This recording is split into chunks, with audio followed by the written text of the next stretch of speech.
Hey guys, this is Matt with Tips for Truckers. And today I'm just going to go over 5 things that you definitely have to be aware of before you get into the trucking industry. There's a lot more and there's a million things. But I'll preface by saying the number one misconception is most people think that driving for a long period of time is the hardest part about that job. I hear it almost every day. Anytime I talk to anybody that has never driven a truck, they always say, I can't imagine driving that long. Believe me, that's the easiest part of this job. One of the hard things is the scheduling. And the thing is, a lot of people think, oh, you just drive all day and then you park at night when after you've done all your driving for the day. Then you wake up and you drive some more. No, you have to get loaded and unloaded, and that is at all times of the night, at all times of the day. And then you have to hurry up and try to get parked to where you could take a shower at a decent truck stop or rest area or whatever. A lot of times you can't. A lot of times you got to park in the middle of nowhere.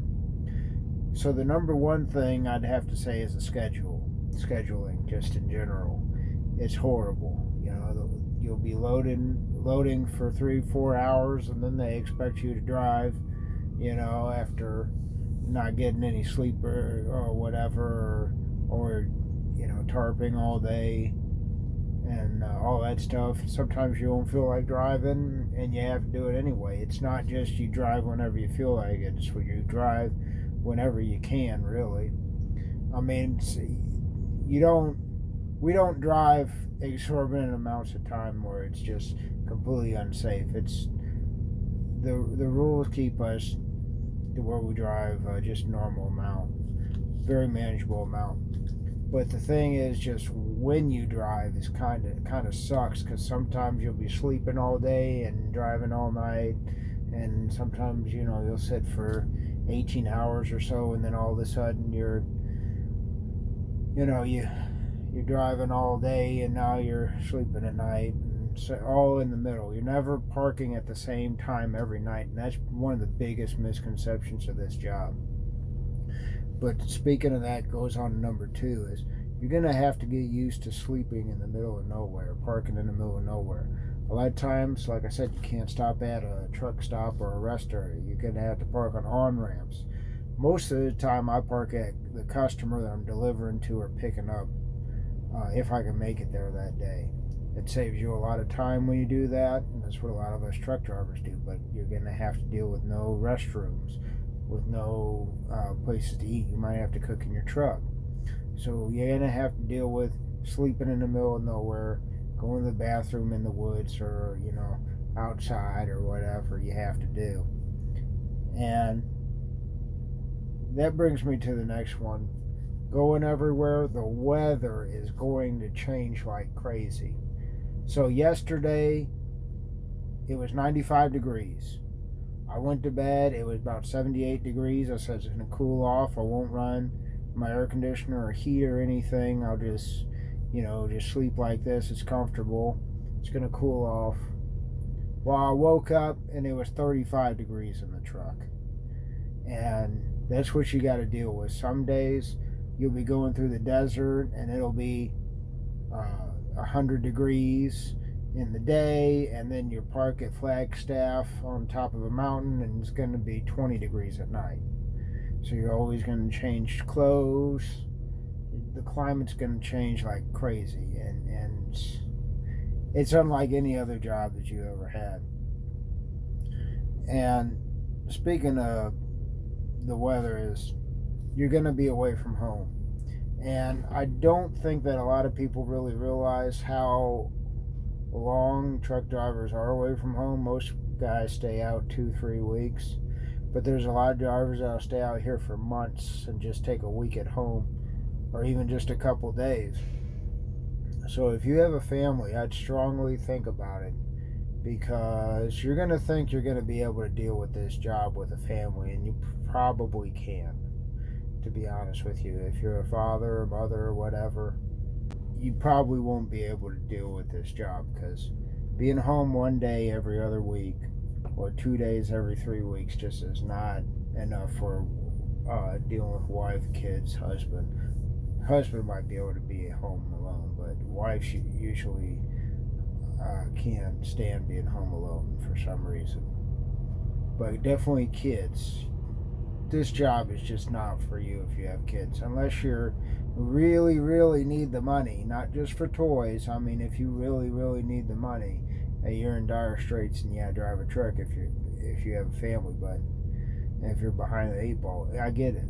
But if you can get by working as a welder or electrician or whatever skills you have, I'd recommend doing that.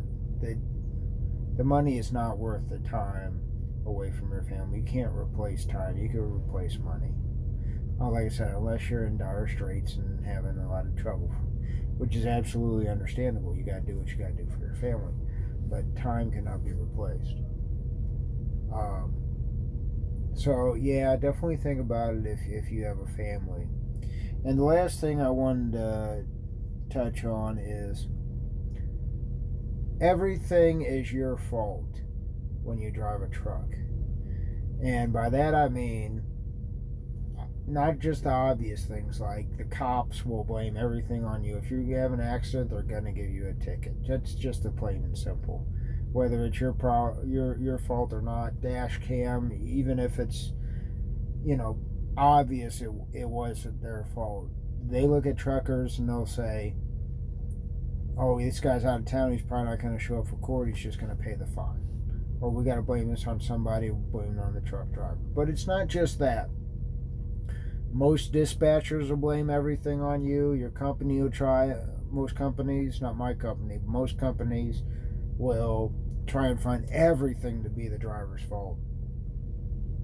And my friend Rich has a really good saying I like, and I'd probably like to close with this, is when something out here on the road happens, it's rarely the driver's fault, but it's always the driver's problem. And I like that so much because what he means by that is when something happens, there's nobody out here. No, there's no fairy godmother that's going to come over here and make the situation better. A lot of times you'll have to fix something on the trailer. A lot of times you'll have a pallet that falls over and you have to restack it. Let's say you go down a bumpy road or something, they didn't stack it right. If you got a flatbed and they don't load it right, and this part shifts or whatever, you might have to get in there and lift up some heavy things and move it around, wrap straps around stuff, all kinds of different things. I mean, the other day, customer gave me horrible directions going into Washington, D.C., told me to go down no truck route. Luckily, I knew it was a no truck route, and so he said, well, find another way. Just get there, however, you just got to go across this bridge. Well, I mean, there's no way truck go across that bridge because it said no trucks, and had to figure out a secondary way of getting through there, and it's insane how people, a lot of times someone will make a mistake and it's always incurred by the driver. The driver always has to deal with people's incompetence and everything. So ultimately the buck stops with the driver. That's very frustrating. It's not like that with most jobs. None of these are like almost any other job. And that's one reason why we have 100% turnover rate, which means that the average truck driver only lasts at a company for 1 year on average. Now, I've been working for Dawes here for 9 years, and so imagine if I've been working here 9 years, then that means another guy has worked at a job for 10 different jobs this year. It doesn't really work that way, but just imagine if you're working a job and every other year you quit because of something. I mean, I can't think of any other job like that. But it's just that rough out here driving a truck. I don't want to discourage you guys from driving a truck. I want you to know what it's really like, though. It ain't all roses here. And backing up, driving the truck. Oh, it's so, I hear it all the time. Oh, it's so big. How do you drive a truck? Driving a truck is a piece of cake 99% of the time. It is what happens between driving a truck that's a pain. Just dealing with these customers and deal with, the other drivers and dealing with this and that, and not being able to drive when you want to drive, and when you don't want to drive you got to drive, and all this. It's a really demanding job, and not being there for your family, and not being able to have a social life. I mean, there's a million things, but you just got to be aware of all of them. Let me tell you, man, that driving of the truck is the easiest part. Dealing with all the other BS, I mean, it is worse than any other job as far as the BS goes, period. It's Matt with Just for Truckers. Have a great day.